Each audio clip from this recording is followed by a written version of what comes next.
What's up, everybody? How we doing tonight? Welcome back to another live stream here on Celtics Digest. I'm Bruce Velez, and we're going to be kicking off these weekly live streams, like I said, on Tuesdays at 6 o'clock. Reason why is the Celtics do have a game on Tuesday. We can get a nice little live stream done for about 30 minutes, 45 to an hour before the game starts. Luckily for us tonight, the Celtics are not on, and we will be able to recap their last week and kind of their week going forward, answering all questions in this stream. So if you have anything you want to chat about with the Celtics, drop it down in the comment section. I will get to it. But in this live stream here, we're going to be covering and breaking down the Celtics in a retrospective of looking at the past week, going over some bright spots, going over some low light spots, looking at some of these games, kind of thinking back to our reactions that we were feeling, and similar to that. And then hopefully, as the weeks continue, we'll be able to talk about more and more topics as the trade deadline gets closer and closer. If the Celtics do get involved with some rumors, we can break down some stuff like that, or we can just talk about players that stand out for our Celtics core. But you guys have been absolutely fantastic. Let's get into the live stream here. Sorry for the delayed start there. Took me a little bit as I was doing some other work, but let's look here at the Celtics, right? Because I want to show you guys some stuff and talk about this Celtics team. So last week, the Boston Celtics will start off, played 5 games. That's right, ladies and gentlemen, 5 games, which is a lot of basketball for a franchise. I'm going to make myself just a little bit bigger right there on the screen. Sorry about that. Kind of disappeared for a second there, but just want to make myself just a little bit bigger. But let me pull up the chat here. Got that pulled up. And like I said, yep, the Celtics last week, if we want to look at this team, looking at the schedule here it is.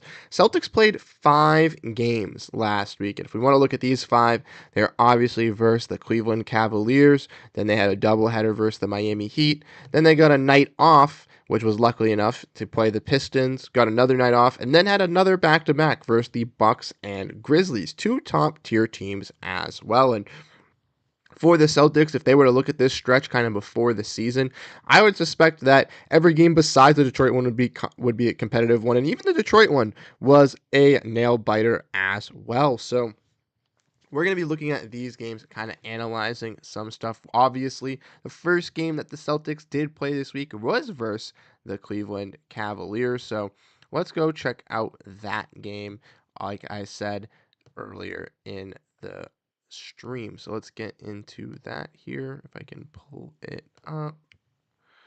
If I was smart and know how to use the ESPN app, I could do it. But here it is, the Cavaliers game. So like I said, this game was on the road for the Celtics here, and it was a close one. This was the game where Drew Peterson's number was called for the Celtics. Something that is very, very key to know. Drew Peterson was given, taking off his leash a little bit and get let a little loose in this game here versus the Cavs. The Celtics did end up losing this one 115 to 111, but Donovan Mitchell went absolutely berserk in the fourth quarter. As you can see, Cleveland 43 points in that fourth quarter compared to that Celtics 27, and they just could not handle the berating. If we want to look at this box score, I was at the Bruins game playing the Canadians when this one was going on. I did catch the end of it there. We obviously know Porzingis had a big role in this game, 21 points. Tatum was an absolute beast. Hauser was getting a little bit comfortable hitting some threes. And Peyton Pritchard, I remember this one in the fourth quarter, absolutely berserk once again. He finished with 24-7 rebounds, only 3 threes, but was drilling shit. Excuse my language, was making stuff from the mid-range, making some free throws. Unfortunately for the Celtics here, the Cavs just absolutely went off, and the Cavs are a top-tier team. I did not think the Cavs would be a top-tier team in this Eastern Conference here, but they have surprised me, and they have shocked me. I kind of believe that the Pacers would be this top team in the Central. I thought the Bucks would be in the middle, Cavs would be at the third, and the Cavs and the Pacers kind of flip swap spots for me because the Cavs have been that better team, and the Pacers, due to their injuries, just haven't been able to crack that. But the Cavs are a tough team. Their interior presence with Evan Mobley and Jared Allen is obviously a big reason why they've been so dominant, having both of these bigs, and it was a tough guard for obviously Kristaps Porzingis to kind of combat against both of these guys. So if the Celtics do run into the Cavaliers throughout the playoffs, I do think it will be a interesting series, one that will be better than last year's. As we saw last season, the Cavs did kind of give the Celtics a little bit of a run for their money if Donovan Mitchell didn't go hurt, if Jared Allen wasn't out for the entire series. It would have been a comparable series. So I do think versus the Celtics team, it will be a duel, and I think that if the Cavs even add stuff at the deadline, it could be a little bit better. But for the Celtics here, a little bit of a disappointing one, but like we said, they went up against one of the top teams in the Eastern Conference. They had already beaten this team, and it was a little bit of a deflating loss, but the Celtics knew they had a back-to-back to get ready for as we go back into the next game here, which is looking at the game versus the Miami Heat. And this one is where the Celtics got their revenge. Now, obviously, the Heat did have some injuries coming into this contest. Jimmy Butler did not play for the Heat that on on Monday night, but we did see obviously Bam Adebayo have one of his worst performances playing and shooting versus a guy in Luke Cornett, a minus 17. Tyler Hero got hot early, but then started to fall asleep for the Heat, and after that, there was just no one really there for this Heat squad. For the Celtics, though, as we all know, Derek White was in his bag, feeling those threes and finding them. And that was the key for the Celtics in these ones. Derek White, 5 threes versus the Miami Heat, 7 for 14 from the field, and a plus 21. Jaylen Brown was also a key instrument for the Celtics' success, playing some top tier defense against those Miami Heat players. He finished with 29. Now, Tatum didn't have the greatest shooting night versus the Heat, but we all know when Tatum doesn't have good shooting nights, he does everything else. So 11 rebounds, 4 assists, 1 steal, helping and contributing.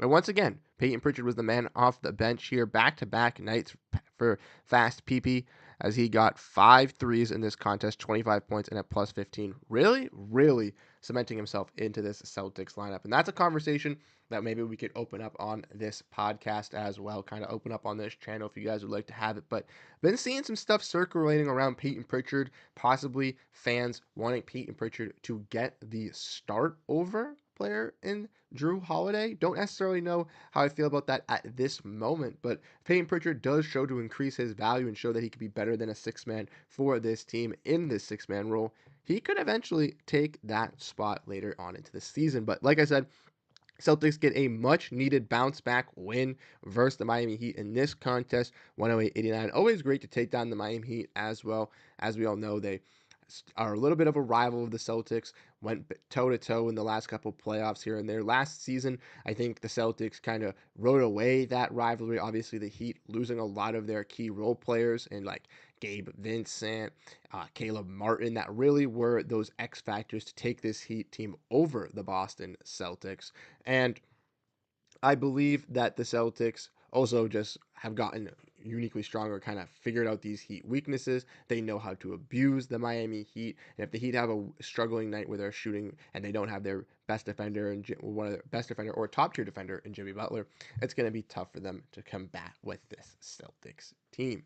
Next, let's look at one of the other matchups as well from this week as they took on the Detroit Pistons. And this Pistons game was a very fun one as well. One of the ones, like I said, if you looked at this at the schedule before the season starts, you might write this game off if you're not a person that watches all 82 games throughout the season. You might say, hey, they're playing against the Detroit Pistons. It's a Wednesday night. I don't need to necessarily watch this game, but was this an entertaining classic? The Celtics did come out very hot in that first quarter, obviously getting a big lead over the Detroit Pistons. It was looking like it was going to be one of those bludgeoning games versus this Pistons squad, but the Pistons did not bow down without a fight, and they were crawling, making it interesting and fighting late into that third and fourth quarter where they had some big players step up. Like I said, if we want to look at the box scores from these games, looking at the Pistons first, Tobias Harris had 6 threes for 27 points splashing, and Cade Cunningham my oh my, is he turned into a star for this Pistons team when healthy with shooters like Malik Beasley, Tim Hardaway Jr. around him. He can make the right plays and right moves. 14 assists, 9 rebounds, and 27 points for Cade Cunningham, having a superstar performance in Boston. Alongside that, Malik Beasley was also lighting up from three-point range, hitting 6 threes. So yeah, the Pistons in this game were just stroking that three-point ball. For the Celtics, this is where Hauser absolutely emerged, where he got his 20 points, a season high with 3 rebounds. Porzingis was an absolute monster as well, protecting the paint for the Celtics. 9 rebounds, 2 blocks, 26 points, 8 for 17 from the field. Derek White didn't play the greatest, but was distributing the ball in that way, not shooting the great, but was doing everything else. 2 steals, 2 blocks, 11 assists, contributing to the stock exchange.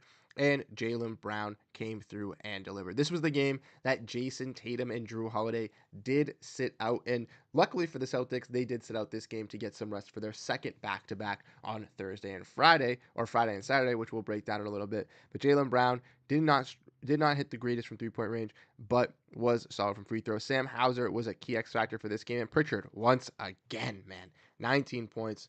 The overall story for the Celtics this season, Peyton Pritchard, my oh my.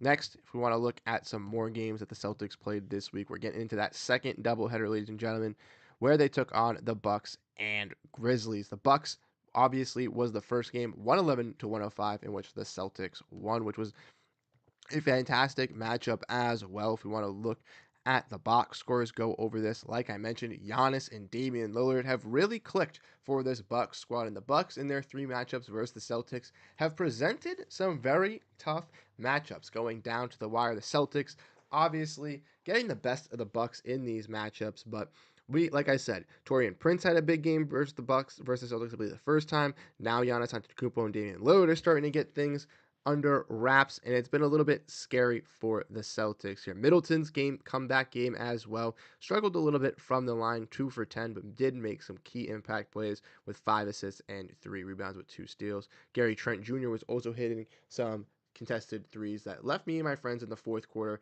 getting frustrated. But if you want to look at the Celtics, the Jays came to play. Jason Tatum, Jaylen Brown, 34 points for JT, 12 for 20, 4 for 10 from three-point range, just absolutely delivering on Deuce's B-Day.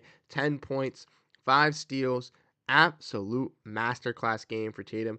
Struggled a little bit for three-point range, but okay. Shooting 40% is fine with me. Brown, though, on the other hand, once again, putting on those clamps, clapping in Damian Lillard's face, getting amped up for this Celtics team. I love when Jaylen Brown is fueled by an opponent, and when the Bucks severely disrespect him the last time they play him. When you have a player like when you have Nike subtweeting Jaylen Brown, these are key things that are going to be motivators for him. Sam Hauser stepped up big, hitting 4 threes as well, scorching 16 points for the Celtics. And this was the game where Peyton Pritchard went scoreless. Peyton Pritchard had 0 points in this game versus the Bucks, and after some great performances versus the Cavs, versus the Bulls, versus the Heat, you might be asking, where did Peyton Pritchard go? What happened to Peyton Pritchard?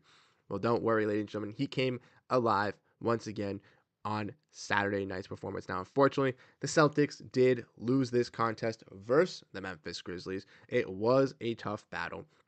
127 to 121. The Celtics in this game shot 63s as a team, in which Drew Holiday, I believe, attempted his career high 17 three-pointers. Yes. And even though Drew struggled from three-point range and the Grizzlies were leaving him open, the Celtics and myself feel confident that if Drew Holiday is gifted an opportunity like that once again, he will be able to redeem himself and make those three-point shots. And just a bad shooting night for Drew to just kind of catch the jitters when obviously he's coming back from injury and the team is obviously disrespecting him. The Celtics, like I said, struggled from three-point range this game. Kristaps 3 for 10, Tatum 1 for 10, Derek White 2 for 7, Jaylen Brown 2 for 4. Jaylen Brown was the key energizer for this offense alongside Drew as they were leaving Drew open, but Jaylen Brown was getting to the rack, scoring at the basket, trying to keep this team afloat and to try to keep this fight going.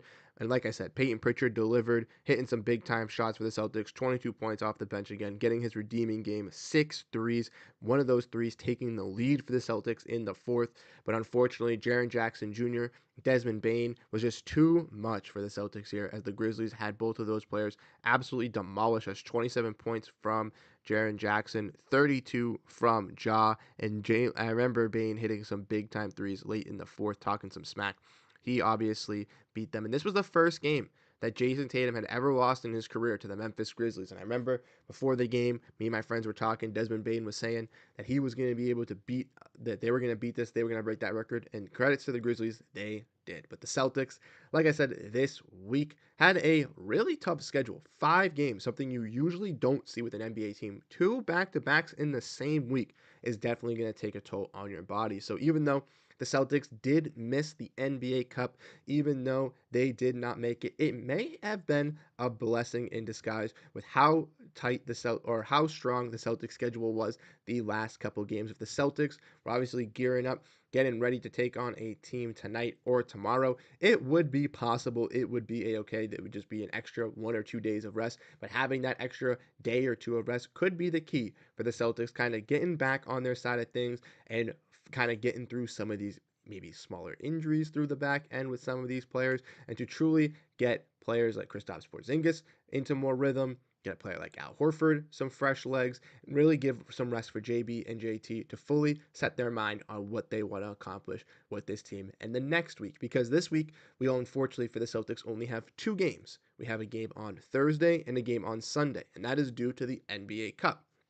Now, the Celtics matchups for the NBA Cup, we will go over in a little bit, are a little bit easier as they are some teams that we have played previously that we have beaten. But I do not want to write those teams off because one of those teams was one of the teams we just played last week and they got us in a competitive matchup.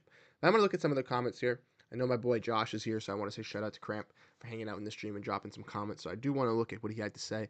He said, 5 games in a week is a lot. Happy Peterson got minutes. Exactly. That's what I'm saying. 5 games in a week is a lot, Cramp. You don't really see player or people like most teams playing 5 games a week. Maybe 4 max. 5 is a lot to ask. Specifically, a team as well that just on had played only had 1 day of rest before another back to back. They played versus Chicago on Friday. Then they got 1 day of rest Saturday, played a back to back, 1 day of rest Tuesday, Wednesday. They got 3 days of rest in 6 games. That is absolutely ridiculous to see with the Celtics. And Crampy's also right. PP is a bucket. Has been one of the better stories for the Celtics here. And like I said, opens up a topic of discussion, which we can get to in a little bit further on into the stream. But I think would be a fantastic conversation to have because Peyton Pritchard, I've been saying this since last season, is good enough to be a starting point guard in this league. And if he's playing at this ability, I think he can be. Now, Brian Scalabrine, all credit to Brian Scalabrine. He's one of my favorites. He said that Peyton Pritchard could average 27 and 8. And I don't want to say that obviously that's an outrageous take, but I wouldn't go to the lengths of that. I think Peyton Pritchard could do that, but I don't want to go to the lengths of that stretch. I do think Peyton Pritchard could be a viable starter in the NBA, and I still think he could put up some solid numbers as a starting point guard, depending on the team he was around. I think the other guard around him that he'd have to be playing with would have to be a little bit of a defensive guard, maybe a little bit bigger, obviously, to fight over those uh, fight over his size if he was to start. But like I said, Peyton Pritchard is a grinder. He goes for those offensive rebounds. He plays that hard defense, and it's not just a catch and shoot 3-point shooter. He can create his own shot. He can get to the rack and score. He can work in the pick and roll. So ultimately, having just a little bit of a bigger shooting guard alongside of him who can be a solid defender, I think Peyton Pritchard would do wonders on a team alongside that. And that could be a player like Derek White with this Celtics team, or even Drew Holiday. Is he 6 wins, man? I'm afraid he's gonna want out. I don't want to give him that start. Who are we talking about? Crap, I don't know who we're. Is he wins? If he wins if he wins 6 man, I'm afraid he's gonna want out, and I don't want to give him that start. Yeah, that's the thing with Drew, Peyton Pritchard is. Luckily for the Celtics, they do have him locked up long term, and I know I've been talking about how I think Peyton Pritchard could possibly want to ask out. Me and you have had these kind of conversations. Recently, I haven't really been thinking that. I think that the Celtics, I think he wants to stay with Boston. I think he'll continue to stay with Boston. I think there's a path for him that he truly does see with Drew Holiday getting up in age over these last couple of seasons. I don't think necessarily that means a fire sale where the Celtics are trading Drew and sending him off, but I do think that means that maybe through the end of this season or even started next season, there is a time where Peyton Pritchard does split those minutes with Drew, or depending on the type of lineup they are running, if the team is a better offensive team, maybe they do run Peyton Pritchard, or like if the Celtics need a jolt of offense, they run Peyton Pritchard, but they need some defensive help on that starting lineup, then they throw Drew Holiday, and it's kind of a 50-50 split. ultimately that could be very interesting as well.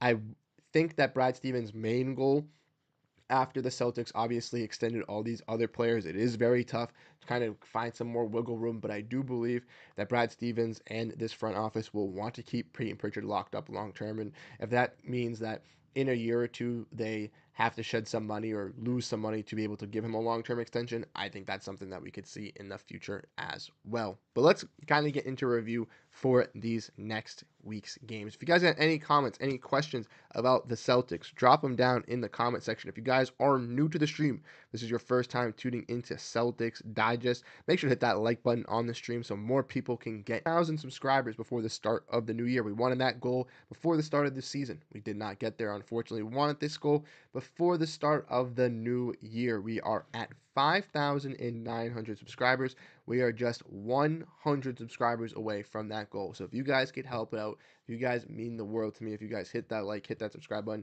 share the stream if you do enjoy it to help us get to that goal. But like I said, let's get into the news. Let's get into some more breakdowns. Like I mentioned, you have any questions, comments, want to break during anything about this team, want to know anything about this team, drop down your thoughts in the comment section. Today, we released a video talking about Xavier Tillman and his role with the Boston Celtics, ultimately what he could bring and how he could fight out of his rotational slipping that he has been receiving. If you want to check out that video, you can go peep that one.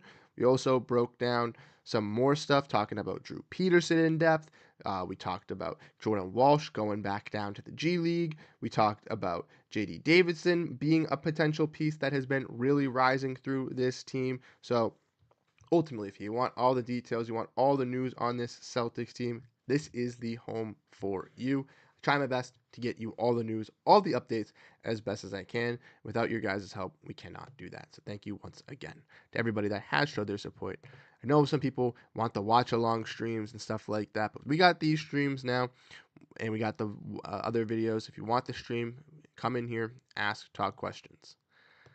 Let's get into the rest of the schedule here for the Celtics because, like I mentioned, the Celtics only have two matchups for this upcoming week. And the first matchup they have this week is on Thursday, where I mentioned they're taking on a team that they played last week in the Detroit Pistons. And the Detroit Pistons, like I mentioned, are not a top team, but a tough team in this Eastern Conference. Now, the Eastern Conference is a little bit weaker.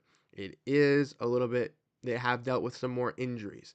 They are not the best teams, but the Pistons are a team that are fighting for a play-in spot, fighting in for the possibility to be contending. And I think that is very, very interesting because they have a lot of young pieces. And I think the Celtics and Celtics fans should not call these Pistons or think of these Pistons as the Pistons from a couple of seasons ago or even last year. I truly think this Pistons team has really made some integral changes. Cade Cunningham has really turned it around, obviously being able to stay healthy, but not only that, having these shooters in Malik Beasley, having these players in Tim Hardaway Jr., Tobias Harris on these wings that he can pass out and they can continuously hit shots is so key for the Pistons' success. And in that front court, they do have a little bit of a logjam depending on who they want to play, but Jalen Duran can be a solid rebounder.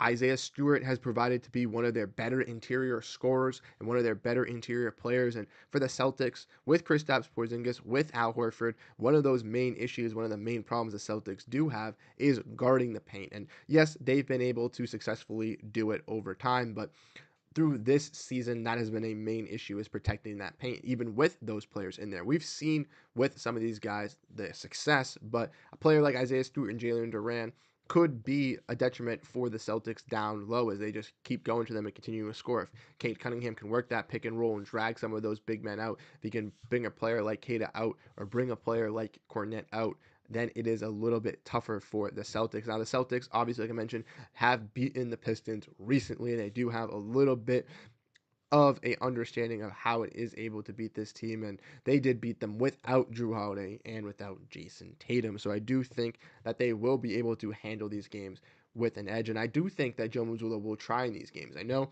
a lot of people from Celtics fan base, from the Celtics or Celtics fan base exactly, saw the competition that the Celtics brought in the NBA Cup, felt like it wasn't necessary enough, wasn't enough that the Celtics really cared that much. But I truly think that these consolation games will prove to you how these Celtics truly feel about the NBA Cup.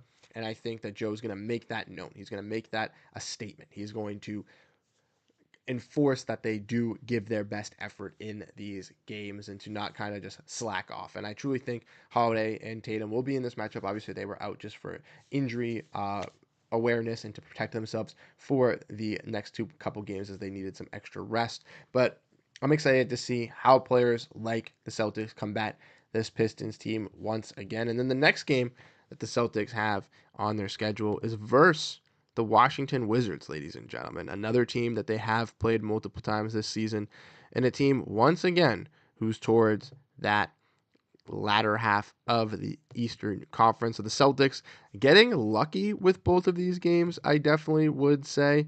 I'm very, very happy that the Celtics are able to net these two games for themselves because the Pistons and the Wizards are solid. They could get some worse matchups. They could land themselves a Pacers, or they could land themselves even if they are injured, a Sixers or a Nets that really wants to compete.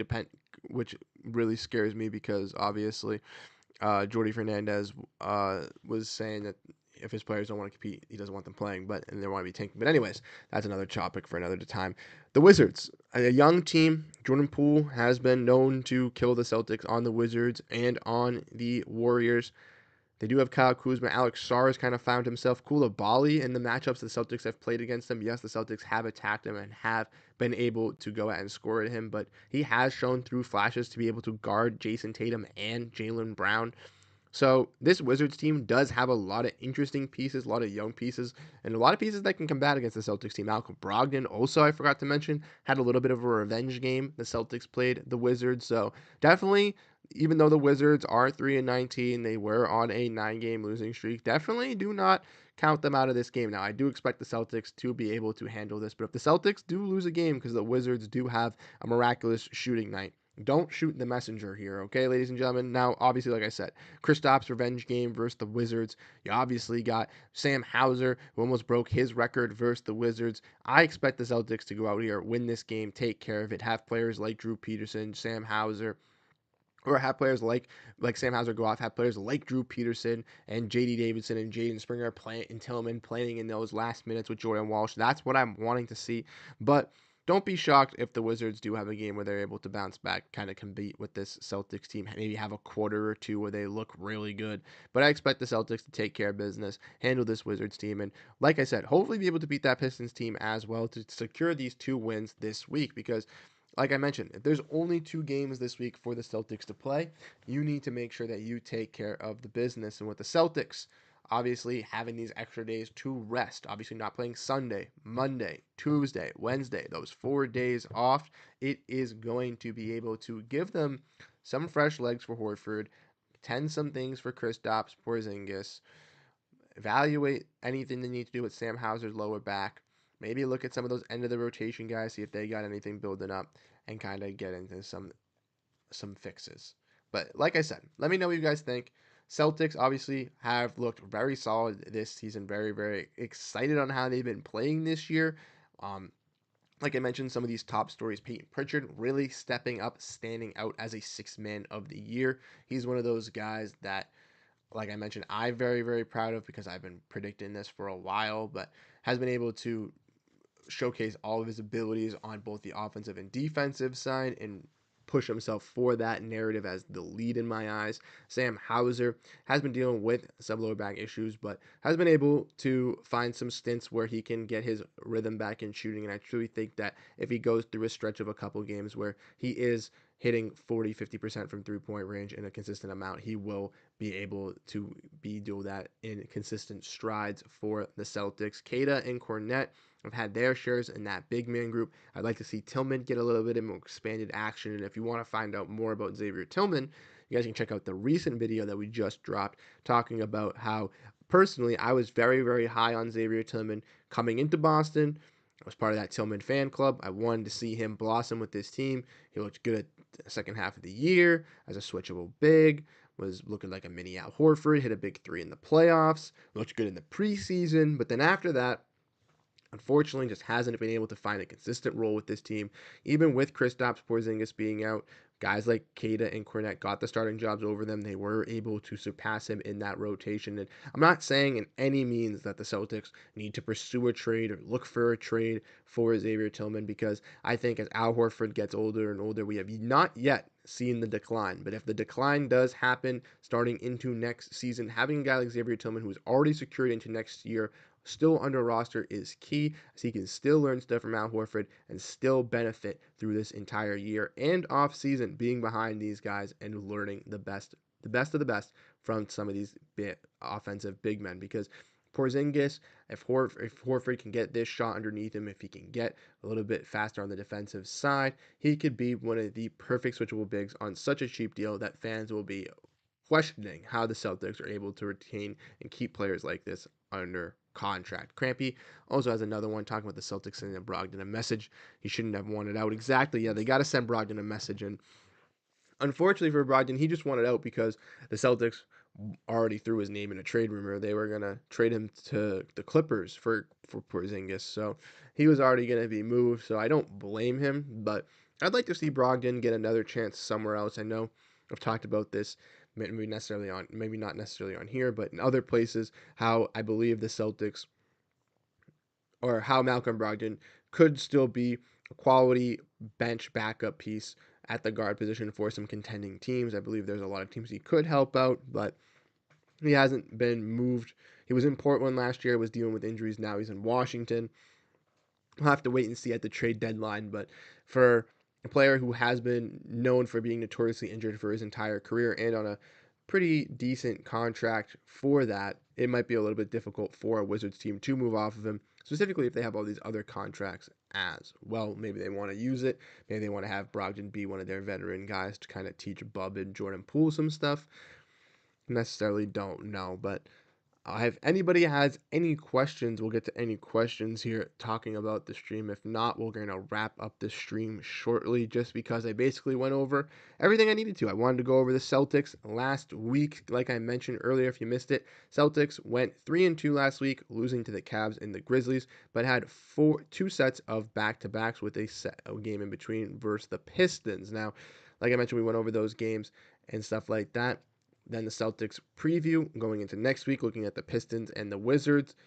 Um, yeah, there's nothing really much I need else to break down. The only other conversation we realistically could have is the Drew Holiday conversation, which I've seen online a little bit, which is if Peyton Pritchard keeps it up, if he keeps performing off the bench like this, do you give him the start?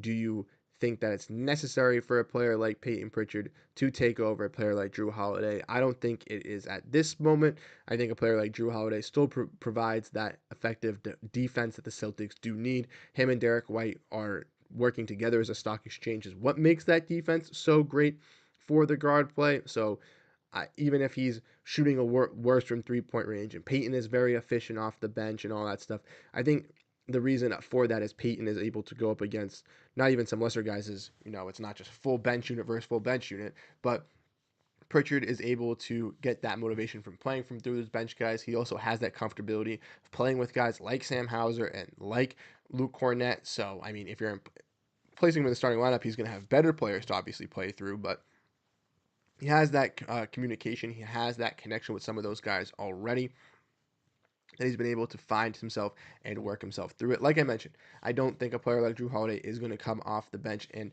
I don't think it's much of a look at this point. But if Drew's numbers do step off a little bit defensively and he takes a little bit of a step offensively, then that's the case where you do look at it. But Drew, like I mentioned, at Team USA this summer alongside Derek White and Jason Tatum, he was brought there for a reason. Notoriously known for being the best perimeter defender at the guard position in the entire NBA. So there's a reason why he's on this Celtics team. There's a reason why he's in the starting lineup. And there's a reason why to trust in him and to not give up all that hope for Pritchard just yet.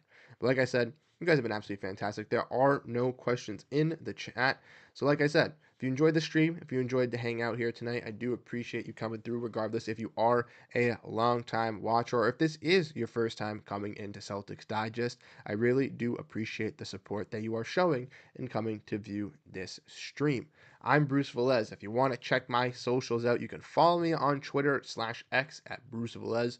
It's linked down in the description. You can follow me at Blue Sky as well if you're over on there. Same username, Bruce Velez. You can also find my work for Celtics Digest and Suns Digest, and I also do some writing for the Suns as well if you're interested in that. But if you're just interested in my Celtics stuff, thank you so much for tuning in to this stream. Like I said, these streams are going to be happening once a week. We're going to try to get guests once a week as well to kind of filter in and hang out alongside with us to kind of make the conversation a little bit easier to kind of dive in, go into some topics. Last week we were lucky enough to have Nick NBA. This week it was just me this week, but we're going to get some more guests. We're going to figure some stuff out and get that all tailored to. So we will be chilling. Like I said, you guys have been absolutely fantastic. I really do appreciate all the support you guys have been giving to us through the entire season. The Celtics, once again, Thursday, take on the Pistons. We will have a post-game video for all of you guys Thursday night, as the Celtics only have 2 games this week.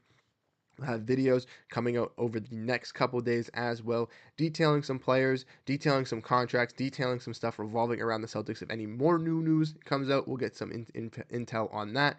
And like I said, you guys have been absolutely fantastic. I really do appreciate all the support you guys have been showing to the channel. So thank you guys so much. I'm Bruce Velez. Catch you guys in the next one. Have a great rest of your night, and go Boston Celtics. Peace out.